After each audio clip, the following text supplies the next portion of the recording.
Journée doit moun célébrer chaque année 10 décembre, qui se joue anniversaire adoption en 1948 par l'Assemblée générale des Nations Unies de Déclaration universelle droit moun. Un document, nous avons dit fondateur, qui proclamait droit inaliénable chaque individu en tant qu'être humain, sans distinction aucune, notamment de race, de couleur, de sexe, de langue, de religion, d'opinion politique ou toute l'autre opinion d'origine nationale, sociale, de fortune, de naissance ou toute l'autre situation. Déclaration ça, c'est première reconnaissance universelle du fait que liberté et droit fondamental sont inhérents à tout être humain, inaliénable et appliqué à tout le monde, quel que soit le monde, les fait libre et égal en dignité et en droit. Document fondateur ça, il faut que nous précisions, il traduit, il a pu se passer 500 langues, c'est un source d'inspiration pour faire promotion, exercice universel, droit moun. Bonjour, bonsoir tout le monde. Et déjà, nous allons parler de célébration journée ça. Haïti par rapport à journée, jeunes, puisque en pile accent mettait ça sur jeunes, comment jeunes capable de travailler ou bien participer dans faire promotion droit moun, qui qualité engagement, surtout, je veux dire, les Nations Unies mettant pile accent sur ODDO, qui t'a doué. Et il y a un souci pour un pile pays, surtout un pays tant qu'Haïti. Qui côté nous y est par rapport à document ça, qui s'est fait en termes d'efforts pour garantir droit moun dans le pays, pas seulement droit politique, j'ai en pile fois nous MFL. Et c'est pour ça que nous allons regarder tout ça dans l'émission avec le protecteur du citoyen, Maître Renan Idouville, qui a accepté et répondre aux questions. Personnalité bien indiquée dans l'occasion de journée droit moun ça, sous télévision nationale d'Haïti. Monsieur le protecteur, bonjour, bienvenue sur TNH. Bonjour Monsieur Lindor, bonjour à tous téléspectateurs, téléspectatrices de la télévision d'État, la télévision nationale d'Haïti. Permettez-moi au seuil de débat pour me présenter félicitations à l'équipe de la direction générale de la télévision nationale d'Haïti et aussi adresser des mots de, et bien évidemment, nous sommes à quelques jours de l'anniversaire, nous connaissons pour le 23 décembre, bientôt nous allons fêter notre 40e anniversaire, donc c'est le moment pour moi et souhaiter longue vie à la télévision nationale d'Haïti et puis saluer effort direction générale là ainsi que toute l'équipe de la salle des nouvelles, la direction de l'information a fait pour que soient capable de camber cette télévision d'État en vie et puis bataille dans la question, Jean Dabdia, sensibilisation, éducation à la citoyenneté. Donc c'est un plaisir pour moi là, dans l'occasion commémoration du 10 décembre, qui est Journée internationale des droits de l'homme et qui coïncidait année ça au 71e anniversaire de l'adoption de ce texte fondamental en matière des droits de l'homme. Vous avez suivi l'introduction pour en termes de présentation de documents ça, qu'est-ce que ça m'a dit? Bon, je pense qu'on dit l'essentiel. Donc, en un mot, vous présentez le texte de la Déclaration universelle des droits de l'homme comme étant le corpus juridique. C'est un document, comme tout le monde connaît, qui a été adopté le 10 décembre 1948 pour nous reprendre par les Nations Unies. Et c'est un document qui était bénéficié, qui était joint l'unanimité. C'est un texte qui était adopté, nous sommes capables de dire, sans pas de voix contre. Il y a eu 48 voix pour, 8 abstentions, 0 contre.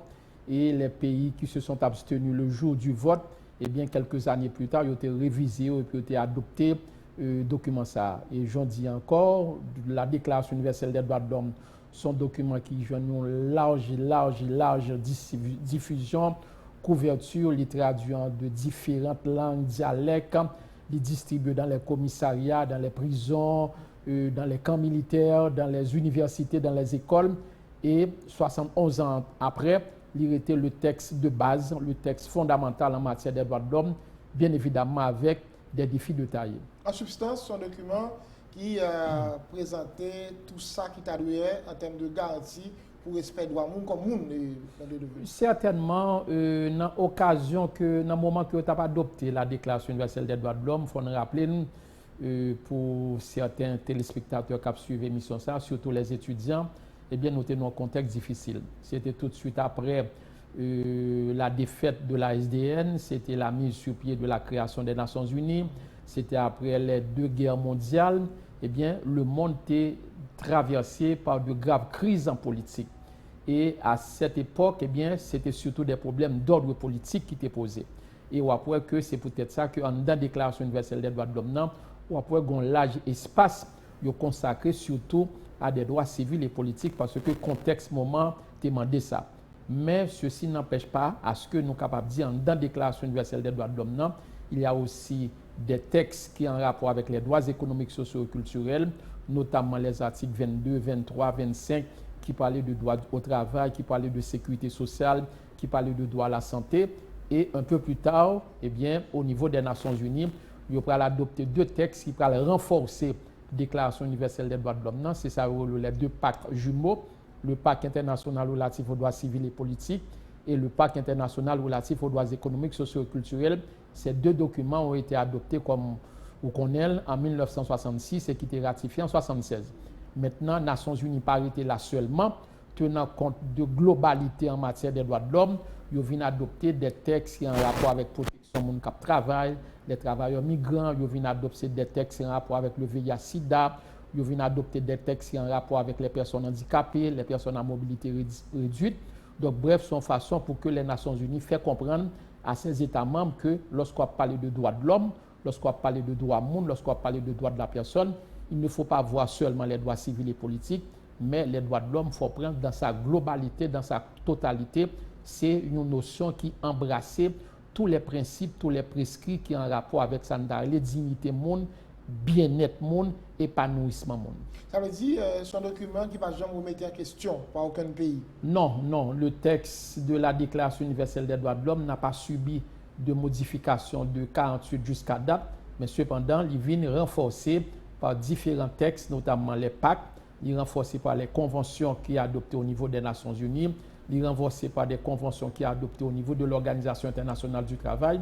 Et je ne dis pas aucun document qu'on a fait sur question droit monde, sur question droit de l'homme, sans qu'on pas référer à la Déclaration universelle des droits de l'homme, qui est le texte par excellence dans le domaine des droits humains. Est-ce que Haïti pas de prendre devant? Là, nous connaissons après la révolution qui aboutit à la proclamation d'indépendance le 1er janvier 1804, nous avons clair que ici, à des moments là, c'est liberté. Ah, mais c'est évident, c'est une très belle remarque, c'est un très bon point de vue.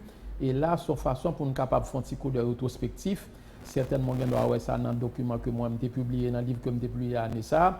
Eh bien, lorsqu'on parle de droits de l'homme, certainement, 1945 était une date importante.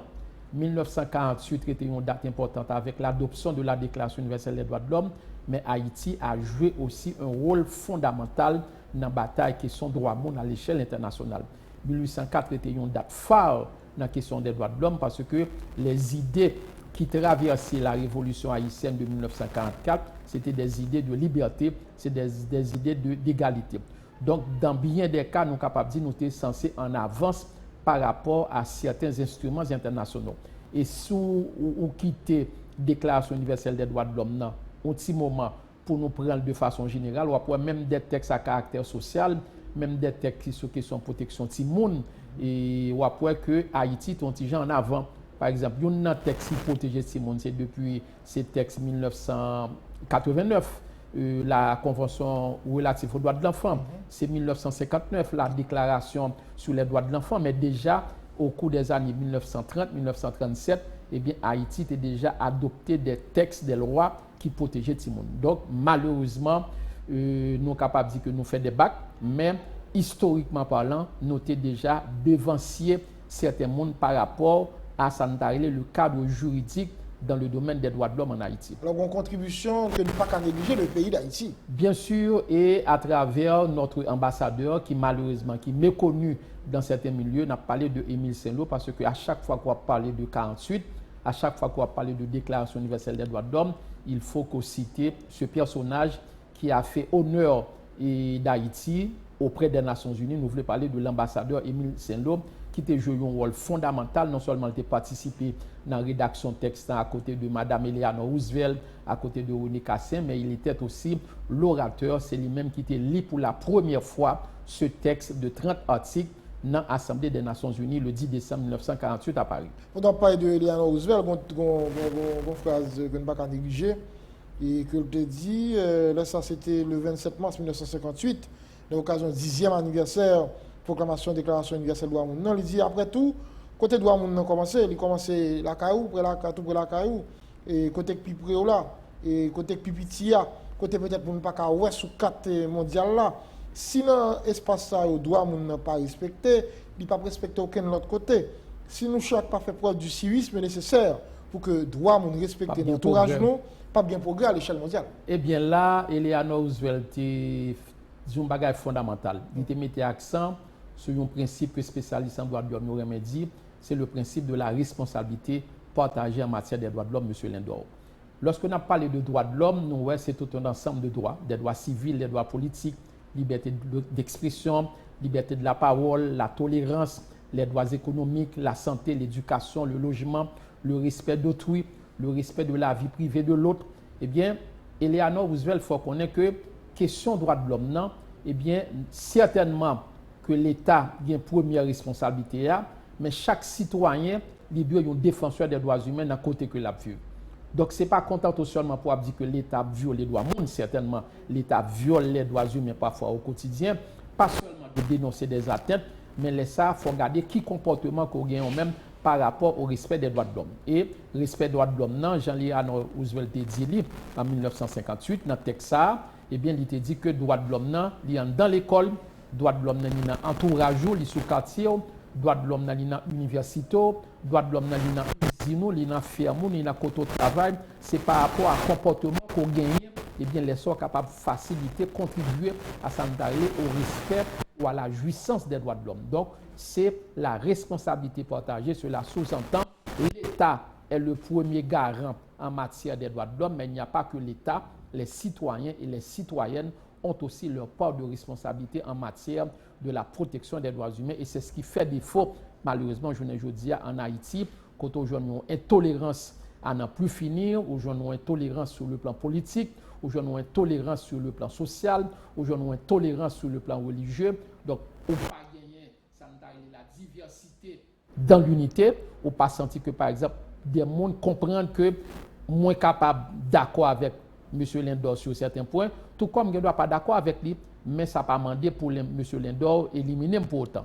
Donc c'est Voltaire qui te dit nous ça, et Voltaire c'est un homme qui te contribue à la question des droits de l'homme. Voltaire dit comme ça que, même si je ne suis pas d'accord à ça, même à Edodil, je ne suis pas d'accord avec ce que vous dites, mais je me battrai pour vous permettre à le dire. Donc, c'est preuve de tolérance en matière des droits de l'homme, c'est preuve de tolérance, c'est lié droit qu'on gagne à devoir qu'on gagne envers citoyens, envers communauté. Le 48 à jeudi, qui côté nous par rapport avec 52 documents? Oh, nous sommes capables de dire, et n'en déplaise aux autres, il y a de grands pas. Il y a de grandes étapes qui sont déjà franchies, et notamment en ce qui concerne la liberté d'expression, la liberté de la parole. Ou c'est un journaliste professionnel, nous pas pour tourner sur des années noires dans l'histoire nationale, nous sommes capables de dire que journée aujourd'hui, sans être inquiété, on peut aborder des questions des droits de l'homme, on peut évoquer la question des droits de l'homme, on peut faire des débats sur la question des droits de l'homme sans être inquiété, bien évidemment. Donc, nous pensons que c'est un pas positif. Donc, les droits civils, les droits politiques, la liberté d'expression, le droit à l'information, et c'est des bagages qui prennent des étapes assez importantes, même si ce n'est pas un cadeau, c'est le fruit des luttes menées par plus d'un, c'est le fruit des luttes menées par vos aînés journalistes. Et je ne dis pas, nous sommes capables de dire qu'il y a un défi que nous avons en matière des droits de l'homme, c'est surtout en ce qui a trait les droits économiques, sociaux et culturels. Et très souvent, dans le milieu haïtien, dans certains médias, dans certaines salles de nouvelles, dans certaines universités, lorsqu'on a parlé de droits de l'homme, il y a toujours la liberté d'expression, il y a le droit de manifester, il y a le droit de la parole, mais il y a négligé d'autres droits. Par exemple, le droit au transport public, le droit de circuler librement, de déplacer pour retourner librement dans le côté Koyea, c'est ton problème. Le droit à la santé, le droit à l'éducation, le droit à la nourriture, le droit au logement décent et convenable.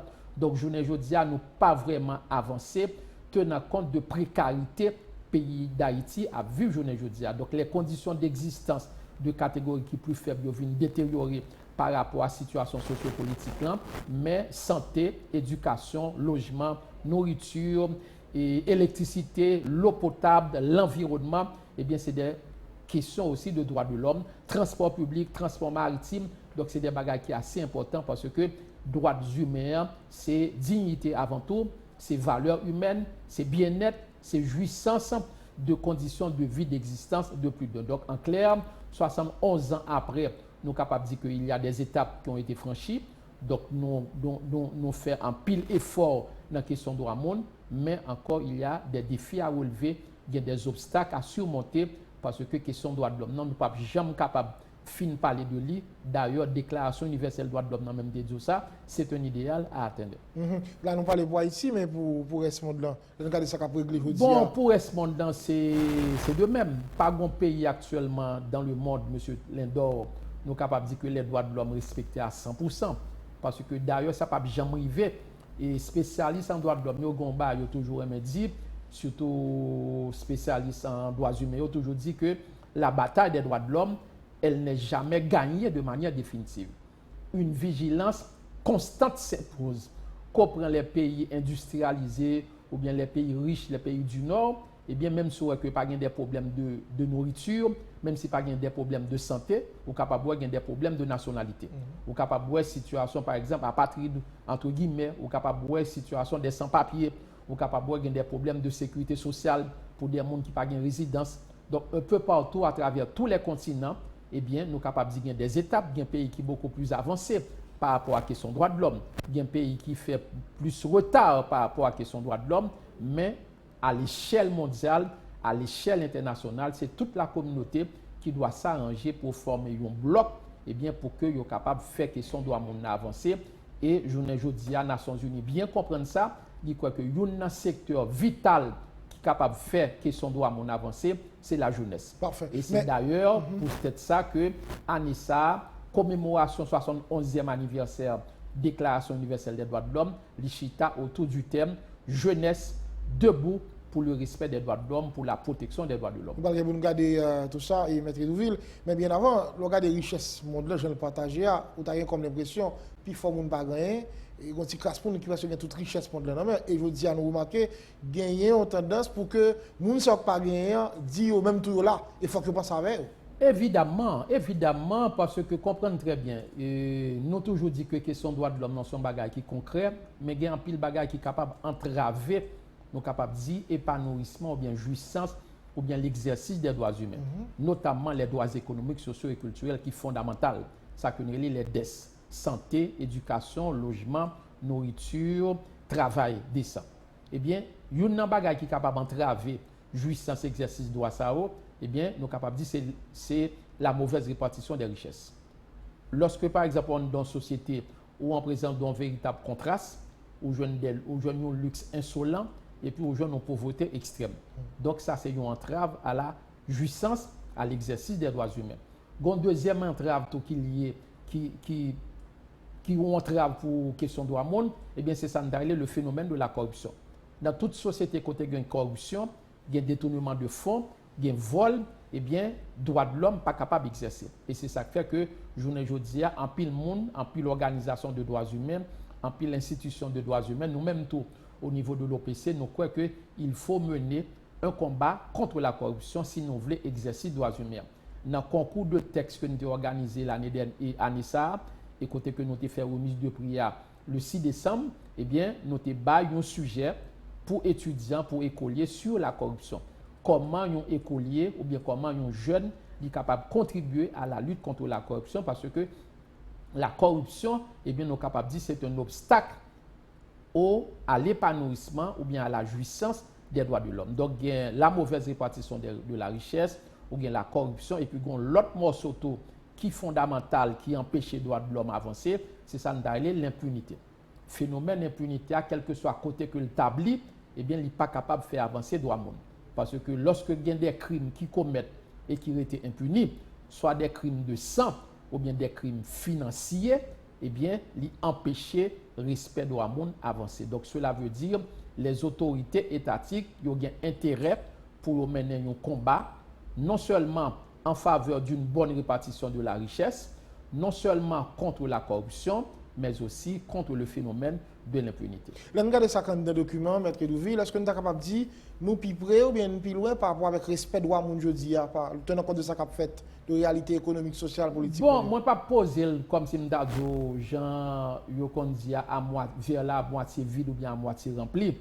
Moi, capable de dire que, en fait, de 48 à date, l'humanité entière, nous-mêmes Haïti en particulier, nous fait des efforts, nous consentis des efforts pour faire question droit moun avancer. Journée jodi a, ko aller dans marché public, ko entrer dans l'université, ko aller dans l'école primaire, dans l'école secondaire, dans l'école fondamentale, ko entrer dans l'église, eh bien sous dit droit moun, c'est en pile moun a intéressé à la question ça. En pile moun comprendre ça n'ta qui ça droit moun nan yé. Même si moun n'a pas bonne définition classique, mais moun n'a qu'entendé parler de droit moun. La presse joue un rôle fondamental dans ce sens ça. Donc là, son gros bagage que lié. Nous avons une déclaration universelle des droits de l'homme qui traduit en créole, qui fait des distributions. Nous avons une constitution haïtienne qui est en créole et constitution reprend ça la déclaration universelle des droits de l'homme. Mais nous ne sommes pas capables de rester là seulement sous nos lauriers.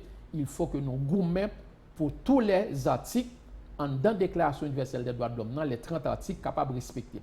Moi, je ne dis pas que nous sommes plus près, nous sommes plus loin, mais nous sommes capables de dire qu'il y a des efforts qui consentis, mais encore 71 ans après, il y a des défis de taille à relever parce que au moment que la Déclaration universelle des droits de l'homme a adopté, eh bien, il y a un paquet de monde qui ne prend pas en compte. À l'époque, pas bien sanitaire, les personnes à mobilité réduite. Ou après la Déclaration universelle des droits de l'homme, pas un article qui mettait accent de façon spécifique sur la protection des personnes handicapées, même si l'article 1er dit oui de façon indirecte, côté que dit tous les êtres humains naissent libres et demeurent égaux en dignité en droit, mais pas de bon article spécifique. L'on prend par exemple les personnes vivant avec le VIH-Sida, qui très souvent victimes de discrimination, de stigmatisation, de déni, parfois qui révoquent en raison de leur statut de séropositivité, eh bien, par bon côté, en dans la Déclaration universelle des droits de l'homme, qui parlait de eux de façon spécifique, même si on dit que tout être humain a droit à la santé. Donc, nous pensons que là, c'est des défis, c'est permettre à ce que l'humanité entière, c'est permettre à ce qu'en Haïti, eh bien, il y a des catégories qui très souvent qui étaient qu'on abandonné, qui étaient qu'on laissé pour compte, eh bien, pour qu'ils soient capables de prendre en compte. On a parlé de monde à mobilité réduite, on a parlé de monde qui vivent avec le VIH-Sida, on a parlé des enfants des rues, on a parlé des prisonniers parfois qui sont privés de liberté et côté que tribunal fermé et cour fermé et puis alors qu'on est en période de fête de fin d'année. Donc autant dire, nous croyons qu'il y a encore des défis à relever, il y a possibilité pour que nous continuions à mener cette lutte en faveur du respect des droits humains en Haïti. Alors, organisation des droits humains, qui va le passer jouer dans permettre que le document ça fait plus écho de lui et forcer les décideurs, pas seulement en Haïti, mais à l'échelle mondiale, pour respecter ce que dit la donne. Bon, pas de respect des droits humains, pas de protection des droits humains sans les ONG. Les ONG, c'était comme Dadou, c'est comme la presse.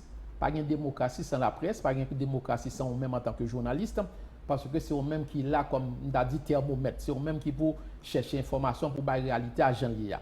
Donc un jour côté un jour la presse pas là, la presse responsable bien évidemment, les journalistes professionnels responsables, eh bien nous capables de dire pas de démocratie.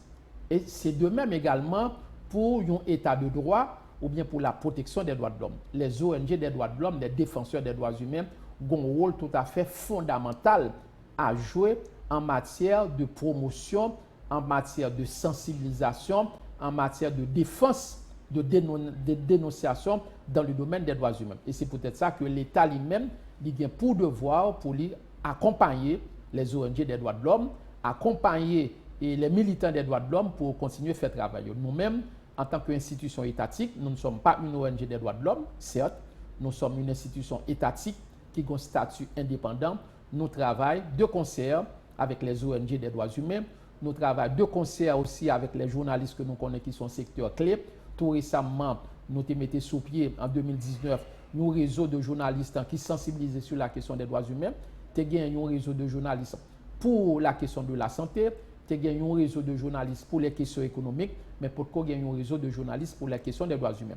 Donc, avec l'appui de Avocats sans frontières, eh bien, OPC mettait sous pied un réseau qui est composé d'une trentaine de journalistes, non seulement de l'ère métropolitaine, mais de certaines régions du pays. Et bien, côté Mounsao, a pris une formation, il a joué un séminaire continu sur la traite de la personne, sur la protection des droits de l'enfant, sur la question de l'impunité en façon pour que les journalistes soient capables de jouer un rôle, participer dans ce combat au quotidien en faveur du respect des droits humains. Alors, dans la question, ça, il y a quelques commentaires communs faits qui disent que nous qui dans la défense des droits humains, plus intéressés à droits politiques, droits civils, droits politiques, mais ou pas trop intéressés à droits économiques, les droits économiques nous bafoués, les gens n'ont pas de travail, et leur pas qu'à manger. Par exemple, si tu fais 2 mois à l'école, l'ouvrir ti moun yo pas qu'à l'école, ou pas attendre l'organisation de droits humains parler de ça. C'est vrai, c'est peut-être à tort et c'est peut-être à raison. Mais ce n'est pas seulement au niveau des ONG, c'est au niveau de la société en général. Et c'est peut-être ça que nous-mêmes, au niveau de l'OPC, nous continuons à faire travail de sensibilisation. Et c'est vrai, par exemple, qu'il y a certaines ONG qui mettaient accent beaucoup plus sur les droits civils et politiques, mais sous fait constat au niveau de certaines salles de nouvelles, peut-être ce n'est pas le cas pour la télévision nationale d'Haïti, qui est une structure étatique, qui sont télévision d'État, ou après que dans bien des cas, dans la grille de programmation de certains médias, eh bien, question droits de l'homme où elle est au second plan, surtout les droits économiques, sociaux et culturels.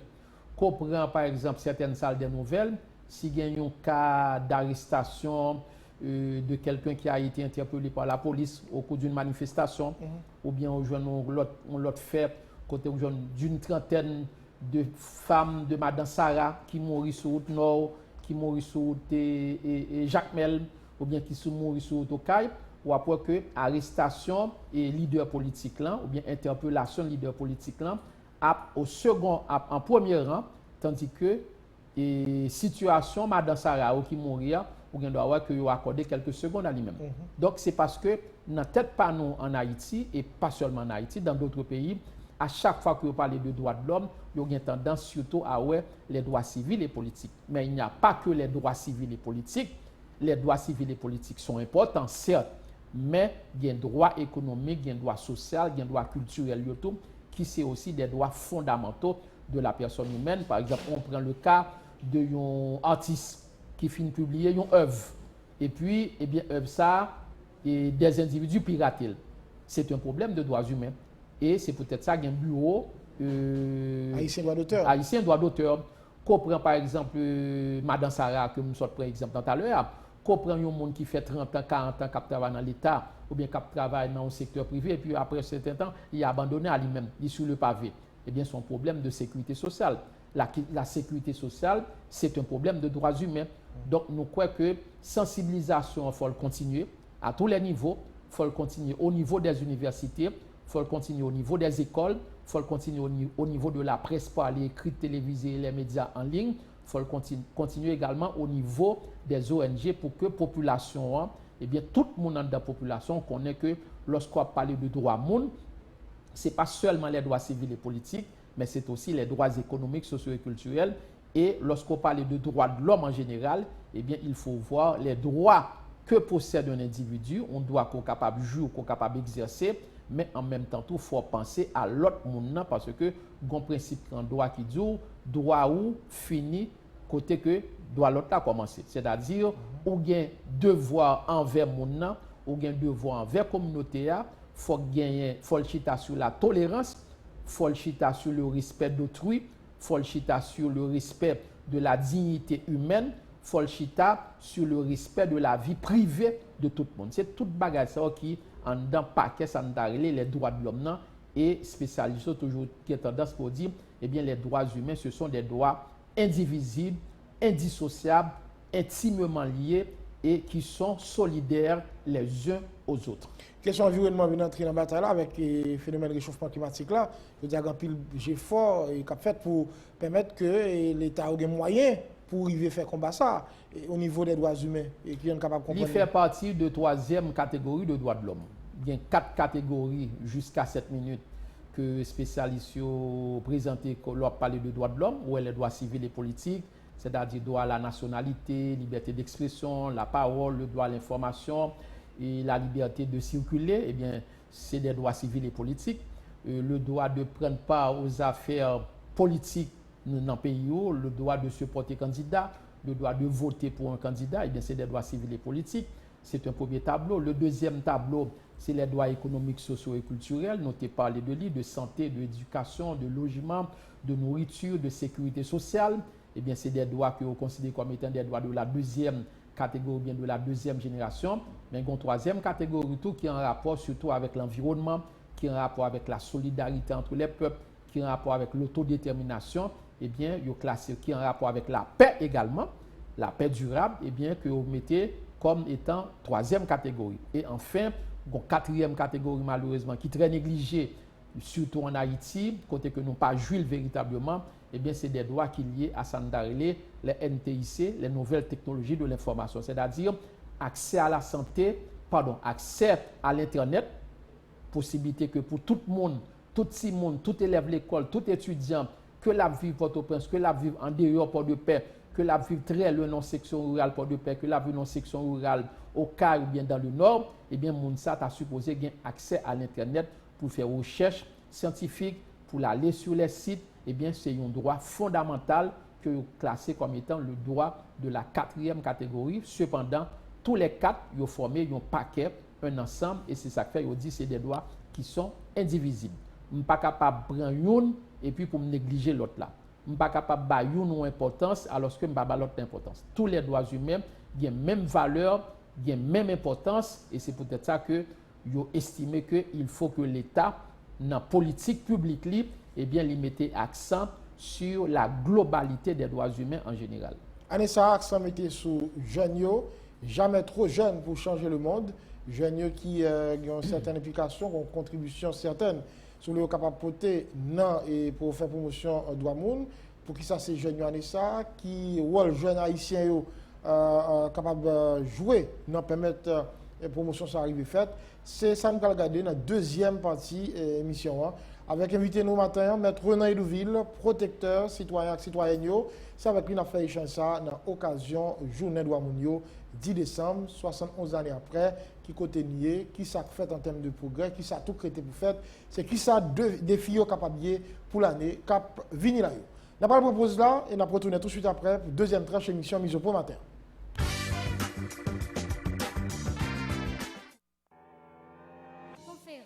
Séminaire, mariage, baptême, communion, graduation.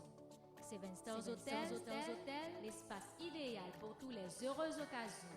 En couple, entre amis, en famille, vous trouverez ce qui vous convient. Avec piscine et studio de beauté pour vous gâter. À Seven Stars Hotel, le client est vraiment roi. Pour son 10e anniversaire, tous les prix sont rabattus. Un service toujours ponctuel pour vous rendre confortable. Retrouvez-nous au numéro 19 Delma 33, téléphone 38 80 47 77. Seven Stars Hotel, tout pour votre bonheur.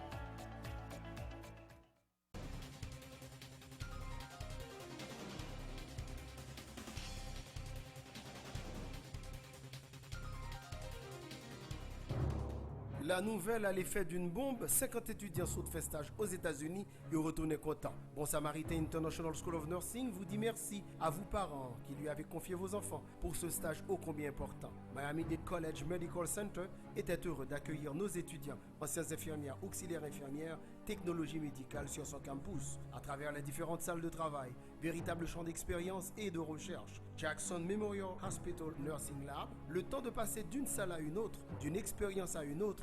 Bon Samaritain International School of Nursing montre étudiants Lio, pas gain ce qu'on a fait là en Haïti ou aux États-Unis.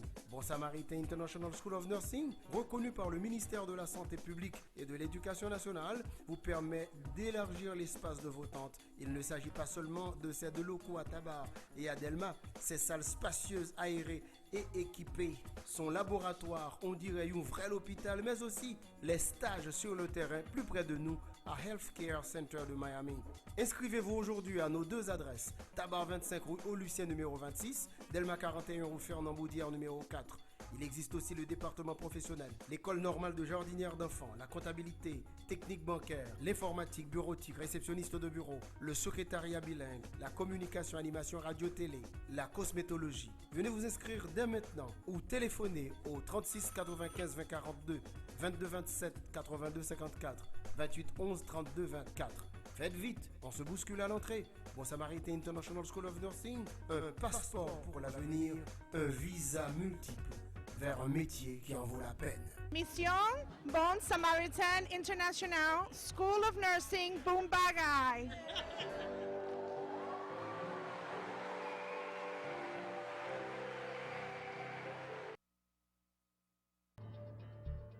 Pour assurer la sécurité ou pour faciliter les transactions faites sans être chargées, mais ensemble principe pour de respecter le pral fait transaction la banque. Ou de assurer valise ou paquet matériel qui can nuire sécurité l'autre monde. Ou de fermer un téléphone.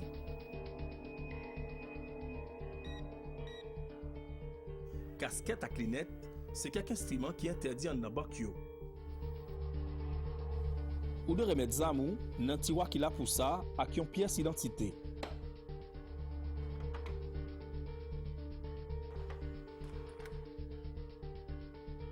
Responsable banque yo passe l'ordre, aucun employé la banque pas doit utiliser téléphone dans moment service yo. Même plus bonne façon de comporter pendant le déroulement opération yo. Vous devez assurer que personne n'a pas d'information sur fiche wap rempli pour transaction yo.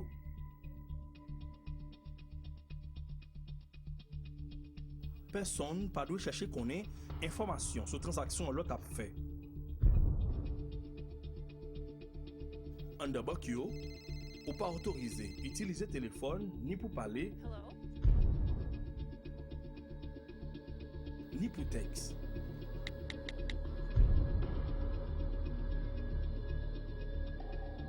Respecter le principe ça yo, c'est une garantie pour sécurité ou pour faciliter la banque, by pi bon service dans l'intérêt citoyen yo.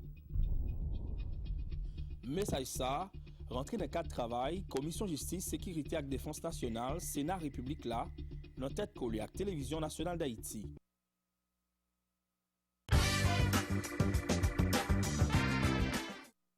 Nous avons déjà annoncé le deuxième partie de l'émission. Nous allons regarder un thème qui est Anissa, jeunes, en plus l'accent metté sur eux. Maître Naïdouville, c'est invité nous dans l'occasion de la journée droit mounio 10 décembre. Anissa, c'est protecteur citoyen et citoyen. Maître Naïdouville, vous avez déjà commencé à parler de ça dans la première partie. Mais nous allons entrer plus loin, plus fond. Pour qui ça, c'est jeunes, Anissa? Bon, écoutez, M. Lindor, dans le pays d'Haïti, je prêté en Haïti, même si que thème c'est de manière générale, mais on connaît ces réalités haïtiennes qui plus intéressent nous. C'est ça. C'est que depuis vers les années 84, 85, 82, 83, eh bien, un pile sociologue et un pile chercheur qui déterminé le rôle jeunesse gagné dans la société haïtienne, dans le changement pour le pays d'Haïti. Et je crois qu'il y a un monde qui était premier bagage ça surtout en pile à travers l'institution que je mettais, c'était le CHIS, parce que c'est signification sigle. Je parlé du professeur Hubert de Onsré, et qui était écrit en pile dans ce sens, qui était fait connaître que la jeunesse a un rôle fondamental à jouer dans le changement du statu quo en Haïti. Maintenant, plus de 30 ans après, nous sommes capables de dire que c'est le même constat. Et ceci pour la simple et bonne raison, d'abord, la jeunesse représentait un fort pourcentage de la population haïtienne. Donc, là, regarder les données statistiques, sans risque de me tromper, nous sommes capables de dire que la jeunesse représentait une majorité de population haïtienne. Et cela veut dire, à chaque fois que vous voulez mener un combat en faveur d'un changement qualitatif dans la société, à chaque fois que vous voulez mener un combat pour la démocratie, pour le respect des droits de l'homme, eh bien, il faut miser sur la jeunesse. Et réalité que moi, peindre pour Haïti, nous sommes capables de dire que c'est presque le même constat dans certains autres pays. Et c'est peut-être ça que les Nations Unies l'ont bien compris. Et je crois que dans l'occasion de ça, il faut que jeunesse mette le debout eh bien, pour faire avancer la question des droits de l'homme. Donc en Haïti, nous-mêmes, nous pensons que c'est important, c'est positif. Nous devons gagner une jeunesse et au niveau des écoles, au niveau des universités publiques, universités privées, étudiants de différentes disciplines, eh bien c'est eux-mêmes qui doivent embrasser, nous capables de dire, la lutte saine.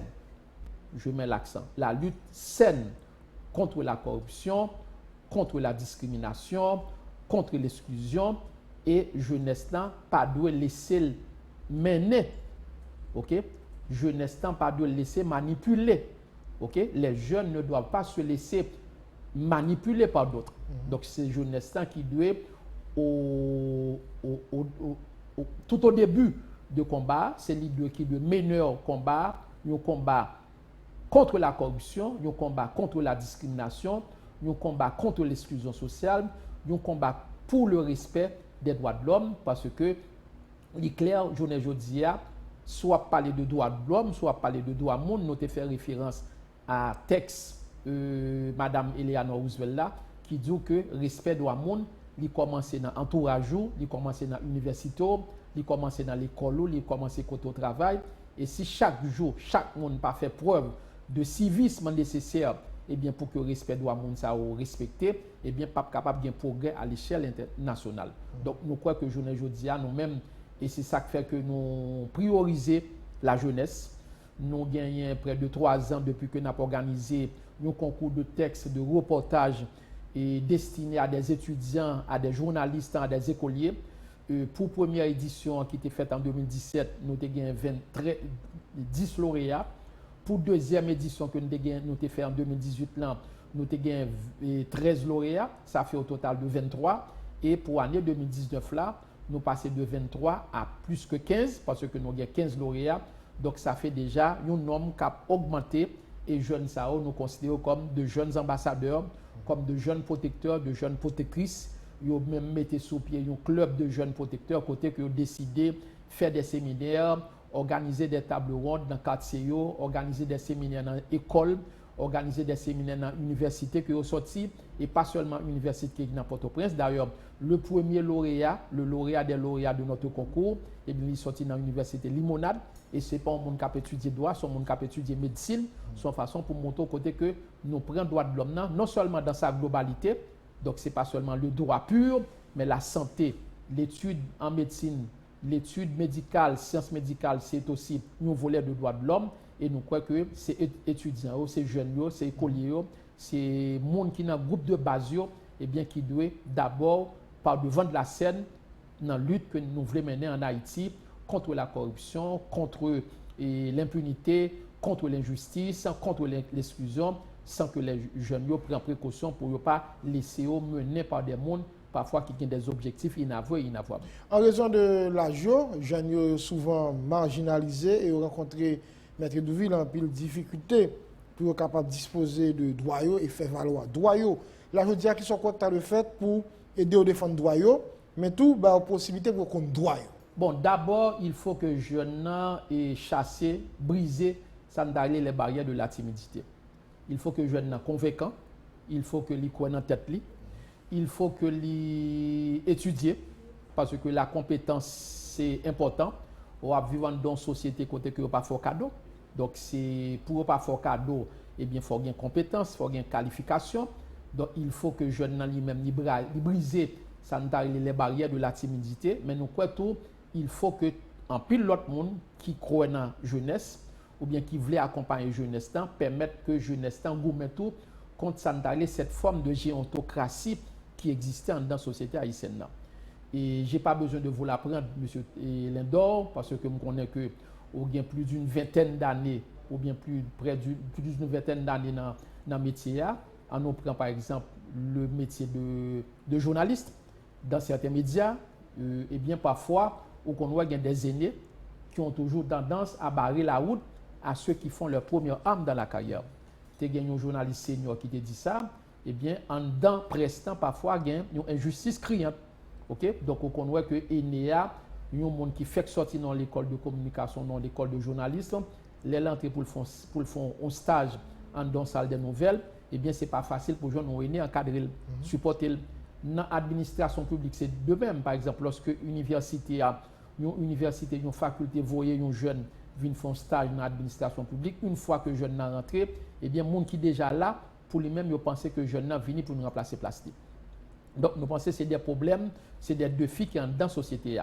Ou dans la société, tout côté que, par exemple, parfois, dans certaines administrations publiques et privées, au contraire, il faut que le jeune ait 5 ans, 10 ans d'expérience. Maintenant, comment acquérir les 5 années d'expérience ou bien les 10 années d'expérience sous pas le jeune a possibilité lui-même pour commencer. Et lorsque vous prenez un monde qui a 20 ans d'expérience ou bien 15 ans d'expérience par rapport à un jeune qui n'a pas tout le temps ça, eh bien c'est une injustice criante parce que le monde qui a 20 ans d'expérience lui-même, il ne doit pas même te profiter pendant 20 ans pour acquérir de nouvelles connaissances. C'est-à-dire, ça ne t'a pas apprendre, peut-être qu'il doit faire pendant 10, 15 ans, etc., sans qu'il ne pas renouveler et connaissance. Donc, nous croyons que journée aujourd'hui, il y a de sérieux problèmes, il y a de sérieux défis. Si nous voulons parler de l'émancipation, de l'intégration de la jeunesse dans la lutte, eh bien, il faut que nous combattions cette forme de gérontocratie. Il faut que les jeunes croient dans la tête, il faut que ne pas laisser timides, il faut que les jeunes ne pas laisser mener tout par nous capables de dire des individus qui ont d'objectifs inavouables. Il faut que les jeunes tout croient dans l'éducation, il faut croire dans la connaissance, croire dans la culture, croire dans l'école, croire dans l'étude. Et il faut que nous-mêmes, en tant qu'aînés, eh bien, nous prenions les dispositions pour nous encadrer, pour nous donner la possibilité pour capables de faire des expériences, acquérir des connaissances sur le terrain et laisser ça, nous sommes capables de gagner une société qui est beaucoup plus forte, beaucoup plus stable, beaucoup plus dynamique, parce que lorsque les jeunes lui-même décident de mener un combat, eh bien, nous pensons que ce sera avec beaucoup d'efficacité, beaucoup de détermination et succès, certainement, il y a positif. Justement, jeunes toujours à l'avant-garde des transformations politiques, des transformations économiques et sociales, et généralement retrouvés en première ligne dans les mobilisations populaires qui ont réclamé des changements positifs.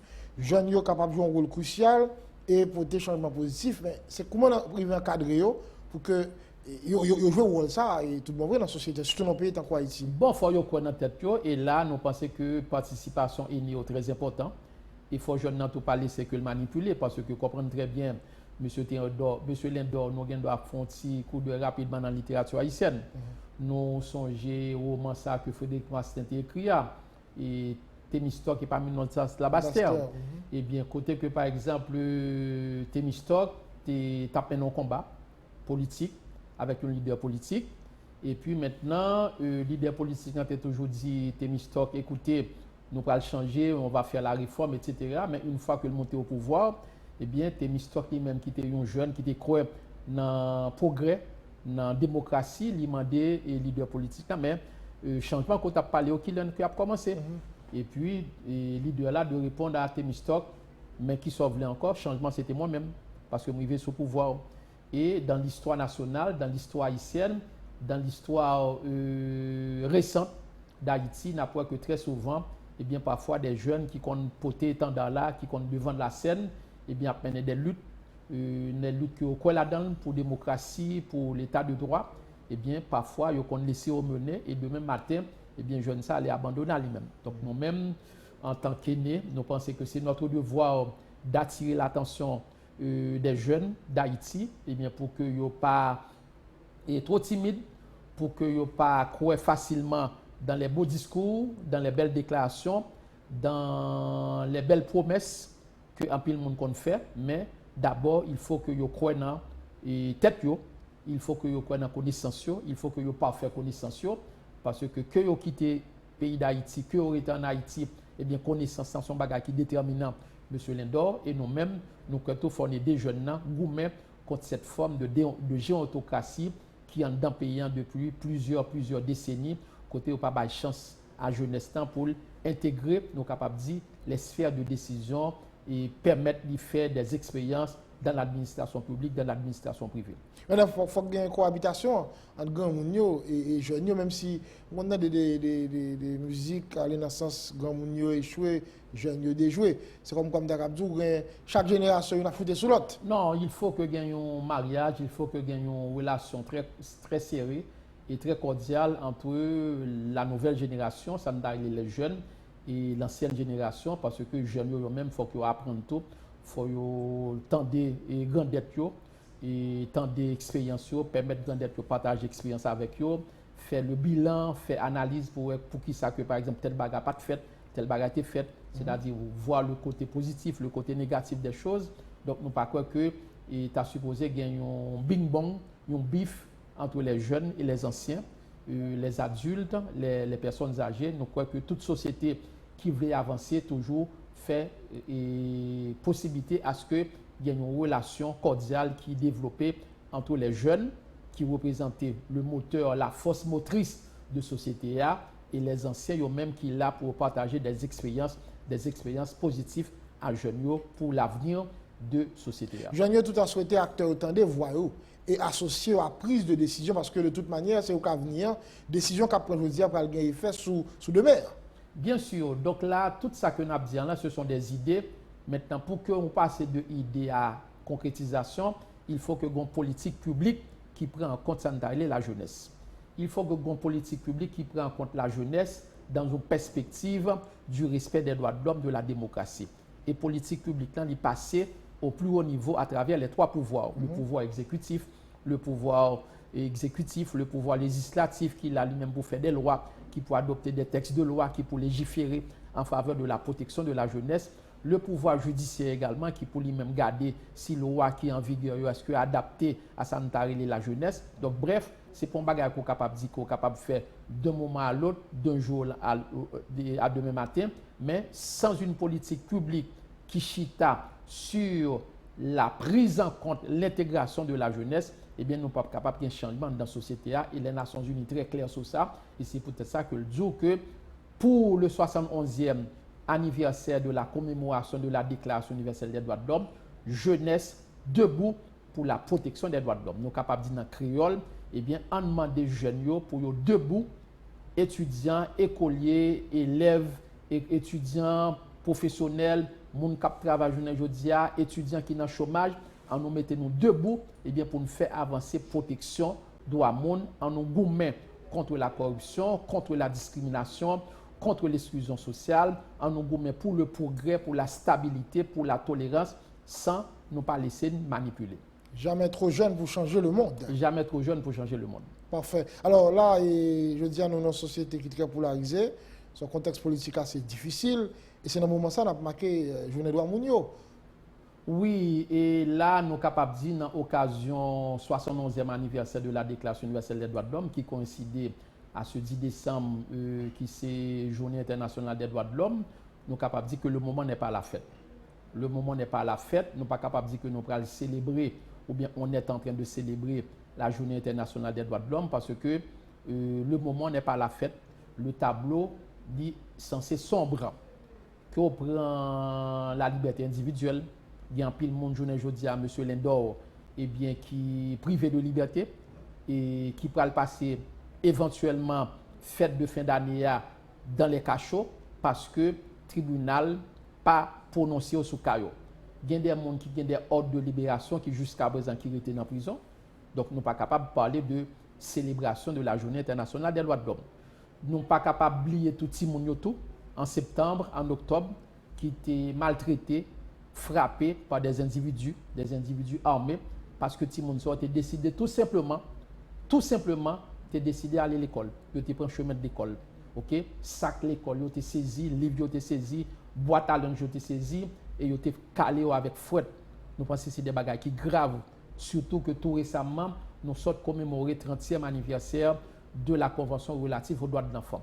Nous ne sommes pas capables de parler de tout, nous ne sommes pas capables de célébrer la Journée internationale des droits de l'homme lorsque nous avons fait référence à la situation dans les centres hospitaliers, dans les hôpitaux du pays, privés et publics, côté que par exemple, en pile monde n'a pas accès à la santé.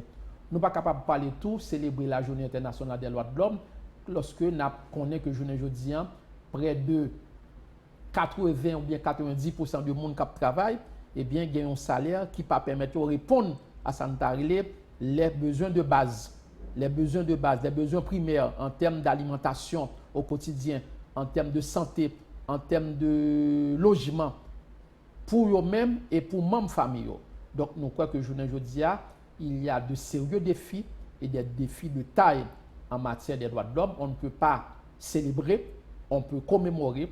Aujourd'hui, le 10 décembre, ça doit être une journée de réflexion, ça doit être une journée de sensibilisation, et bien ça doit être aussi une journée de prise en compte de toute question de droits mondiaux et permettre que la population comprenne que pour nous changer l'état de situation en matière des droits de l'homme, d'abord, il faut nous miser sur tous les droits, pas seulement les droits civils et politiques, mais accorder une importance particulière aux droits économiques, sociaux et culturels, et aussi avec l'implication de tous les secteurs de la vie nationale, en passant bien sûr, bien évidemment, certainement par les jeunes qui représentent le plus gros morceau, la force motrice en matière de changement. Au PC, qui rôle qu'on a joué par rapport à la table ça à côté, tout ce dressé? Eh bien, le rôle que nous jouons, d'ailleurs, il est défini dans la loi organique, non, qui c'est la loi organique de l'OPC de mai de 2012. OPC a pour devoir pour le travail avec les jeunes. OPC a pour devoir pour travailler avec les ONG des droits de l'homme, OPC a pour le devoir pour travailler avec les structures étatiques, les ministères, la police, OPC a pour devoir pour travailler avec les trois autres pouvoirs, les trois pouvoirs, le pouvoir exécutif, le pouvoir judiciaire, le pouvoir législatif. OPC a pour devoir également pour travailler avec la presse comme étant secteur pour mener combat en faveur du respect de la protection des droits de l'homme, pour faire promotion, pour faire protection des droits humains et pour bailler une attention spéciale, Jean que l'on a dit, à monde qui est plus faible, femmes enceintes, monde handicapé, si monde qui est en prison, etc. L'égalité, la justice et la liberté permettent de nous éviter violence, permettent que nous cambions la paix. Comment on est capable de travailler pour que l'égalité, justice, la liberté, toutes nos réalités en Haïti, pour éviter violence et cambier la paix dans le pays? Toute bagage, c'est droit de l'homme. Et seule façon, ou bien meilleure façon pour arriver à toute bagage, l'égalité, justice et le respect des droits de l'homme, eh bien, il faut que nous ayons une société qui est beaucoup plus tolérante, ou bien qui chita sur la tolérance. L'intolérance, nous sommes capables de dire, c'est un cancer pour la société. Là, Monsieur Lindor. L'intolérance représente un cancer. Parce que à chaque fois qu'on vit dans une société, quand on a intolérance, ou bien des actions d'intolérance, ou bien on fait preuve d'intolérance, eh bien, ces méthodes mettaient en question les droits de l'autre, les droits de prochain pour okay? De prochain, de semblable. Donc, il faut que nous fassions preuve d'intolérance sur le plan politique, il faut que nous fassions preuve de tolérance sur le plan religieux, il faut que nous fassions preuve de tolérance sur le plan social, il faut que nous acceptions vivre avec des gens, même lorsque nous ne sommes pas d'accord avec point de vue. Il faut que nous acceptions vivre avec des gens, même si nous ne sommes pas d'accord avec point de vue, et sans que nous ne prenions la liberté pour nous éliminer ça par rapport à la contradiction que nous avons avec les gens. Donc, nous pensons que il y a deux bagailles qui ont rongé la société à aujourd'hui, c'est l'intolérance et c'est l'intolérance qui bat la violence. Donc, si on combat l'intolérance, automatiquement, la violence a diminué et laisse ça, nous avons une société qui chita sur la paix, sur la compréhension mutuelle, sur la solidarité et qui est capable de mener nous arriver vers le progrès, vers la stabilité, vers le développement durable que peut-être un peu le monde souhaitait en Haïti. Et c'est ça que nous-mêmes nous te dit à travers notre ouvrage, le dernier ouvrage que nous te publié à Nissa, qui c'est la place des droits humains dans la construction de la nouvelle société haïtienne. Donc nous pensons qu'il faut nous miser sur les droits humains si nous voulons gagner l'autre société en Haïti. Il faut un travail pour nous réduire toute vulnérabilité et fracture. Exactement, parce que la précarité, c'est encore une entrave, j'en ai dit là. Très souvent, eh bien, lorsqu'on vit dans des conditions difficiles, dans des conditions inhumaines, eh bien, c'est facile à manipuler. Sous la santé, M. Lindor, sous l'éducation, sous la manger, sous la côté le rété, eh bien, mon cher, je ne pas dire que je ne pas manipuler, non, mais il y a moins de chance pour manipuler les gens, pour les 50 gouttes ou bien 500 gouttes, 1000 gouttes pour faire des ordres. Si les gens ont un service de base côté la pierre, dans le quartier, côté l'IA, s'ils ont de l'eau potable, s'ils ont de l'électricité, s'ils sont capables de voir petite l'école, s'ils sont capables de faire un petit travail pour le faire, eh bien, bref, si les droits économiques, sociaux et culturels sont capables de prendre en compte, nous pensons que nous sommes capables en même temps de bannir la violence, ou bien combattre la violence, parce que le plus souvent, les individus armés exploiter précarité, conditions de vie mondiaux pour capable d'utiliser mondiaux à des fins politiques. Je dis avec la réalité politique là, réalité sociale et économique pays acteurs pas arriver joindre une entente permettre que nous avancer et qui t'a faire nous moins incertitude pour demain pour jour cap venir fait que en pile fois droit mondiaux bafoué. Je dire pour nous dans la route nationale numéro 2 ça pile question poser et même l'école là tout est obligé pas porter uniforme jusqu'à présent. Qui sont message en tant capable je dis dans occasion spéciale ça pour nous finir mettre de ville qui t'a capable concerner acteurs et que en pile mon attend que gomba qui dit gomba qui fait pour que nous avancer et quitter pas ça et définitivement. Bon, c'est encore l'intolérance. Tout autant que nous gommons contre l'intolérance, nous pensons que tout est possible. Nous pensons que tout est possible et dans l'occasion célébration de la fête de Noël et à quelques semaines, nous pensons que ça doit être un moment de, même si nous ne pas dire de réconciliation, même nous sommes capables de dire que c'est un moment que nous devons prioriser les intérêts de la nation au détriment de nos intérêts, des intérêts personnels, des intérêts de clan. des intérêts de partis, des intérêts de groupes, des intérêts d'individus. Il faut que nous voyons que nous avons une société pour nous construire. Il faut que nous voyons que nous avons une société que nous devons sauver, que nous avons un pays que nous devons sauver, que nous devons travailler pour la génération qui a vu nous. Et je pense qu'il faut que Haïtiens, Haïtiennes, tout le monde, en dehors, nous sommes capables de dire bien évidemment de toute opposition, de toute divergence politique, et bien si nous priorisons l'intérêt supérieur de la nation, si nous acceptons de faire preuve de tolérance, si nous acceptons de faire preuve de compromis et pas de compromission, je pense que nous sommes capables d'avancer. Et c'est un message pas moins en tant que simple citoyen, en tant que protecteur du citoyen et de la citoyenne. Nous croyons qu'il faut qu'il y ait une solidarité, qu'il y ait la compréhension, il faut qu'il y ait un chita parler entre nous-mêmes les Haïtiens, parce que ce n'est pas dehors qui pour venir faire pour nous, c'est nous-mêmes qui pour faire. Maître Naïdouville Maprano, c'est protecteur citoyen et citoyen. C'est un plaisir de vous parler avec vous à l'occasion de ça. C'est un plaisir, c'est un honneur pour moi. Et c'est toujours un plaisir pour moi de venir dans la télévision nationale d'Haïti. Et moi, profiter de l'occasion pour moi féliciter M. Lindor pour cette émission mise au point qui est très prisée. Et encore une fois, moi, souhaiter d'ores et déjà, même si nous sommes le 23 décembre, mais moi, prends devant. Et pour moi, souhaiter longue vie à la télévision nationale, télévision d'État, dans l'occasion que nous connaissons très bientôt, dans les prochaines semaines, que nous allons commémorer le 40e anniversaire. Donc, longue vie, et puis, je souhaite que nous avons beaucoup plus d'importance, beaucoup plus d'espace à la question des droits humains dans la grille de programmation. Voilà, merci, bonne fête pour tous, parce que télévision est télévision pour. Merci beaucoup. Voilà, notre invité ce matin, Maître Naïdouville, protecteur citoyen et citoyen, à l'occasion de la journée Douamounio. C'est avec nous de la matinée, nous souhaitons passer une très bonne journée. Si c'est en rediffusion, bon après-midi, bonne soirée. À bientôt.